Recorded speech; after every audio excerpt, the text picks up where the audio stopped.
কিন্তু এই ছেলেটার মতো ট্র্যাজিক হিরো ব্রাজিলিয়ান ফুটবলে হয়তো আগে কখনো আসেনি। হ্যাঁ, আজ কথা হচ্ছে ফুটবলের রাজপুত্র নেইমারকে নিয়ে। নিন্দুকেরা বলেন নেইমার নাকি খেলতে খেলতে ইচ্ছে করে পড়ে যান, চোট পাওয়ার অভিনয় করেন। কিন্তু তারা হয়তো এটা জানেন না, নেইমার ফুটবল ইতিহাসের একমাত্র খেলোয়াড় যাকে 1000-এরও বেশি সময় ফাউল করা হয়েছে।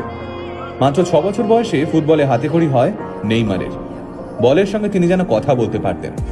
গোল তো অনেকেই দিতে পারে, কিন্তু ফুটবল খেলাটা যে একটা শিল্প, সেটা হয়তো ছোট্ট নেইমারকে দেখলে বোঝা যেত। মাত্র 17 বছর বয়সে ব্রাজিলের 1 নম্বর ক্লাব স্যান্টোসে অভিষেক হয় নেইমারের। আর 18 বছর বয়সে ব্রাজিলের জাতীয় দলেও চান্স পান তিনি।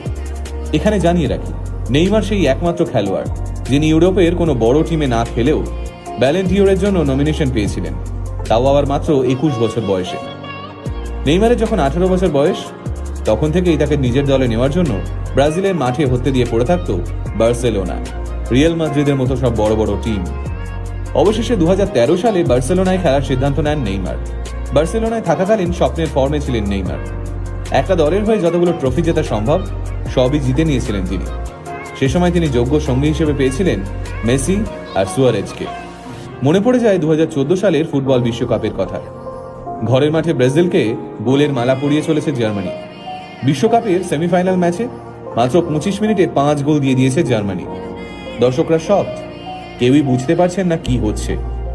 ম্যাচ শেষ হতে দেখা গেল জার্মানি 7, ব্রাজিল 1।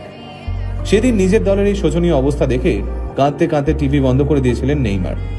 সেদিন নেইমারের ইচ্ছে করছিল তখনই মাঠে নেমে দলের সম্মান বাঁচাতে। হয়তো ঠিক তার আগের ম্যাচে চোট না পেলে 2014 সালের বিশ্বকাপে জয়ী হিসেবে ব্রাজিলের নামই লেখা থাকত। ব্রাজিলের গ্রেটেস্ট ফুটবলারদের মধ্যে একজন হতে গেলে দেশের হয়ে বিশ্বকাপ জিততেই হবে, এ যেন এক অলিখিত নিয়ম। পেলে, রোনাল্ডো, কাকা কিংবা রোনাল্ডিনহো সবার নামের পাশেই জলজল করছে সেই বিশ্বকাপ ট্রফি। কিন্তু 2014 সালে নেইমারের সামনে সুবর্ণ সুযোগ আসা সত্ত্বেও চোটের জন্য তিনি তা অ্যাচিভ করতে পারেননি। তবে এখনো পর্যন্ত ফুটবলে 5 বার বিশ্ব চ্যাম্পিয়ন হলেও অলিম্পিকের 100 বছরের ইতিহাসে কোনো সোনার মেডেল জেতেনি ব্রাজিল। সেই ব্রাজিলকে প্রথমবারের জন্য অলিম্পিকে সোনার পদক এনে দেন এই নেইমারই। 2017 সালে বার্সেলোনা ছেড়ে নেইমার পাড়ি দেন প্যারিস সেন্ট জার্মেইন টিমে।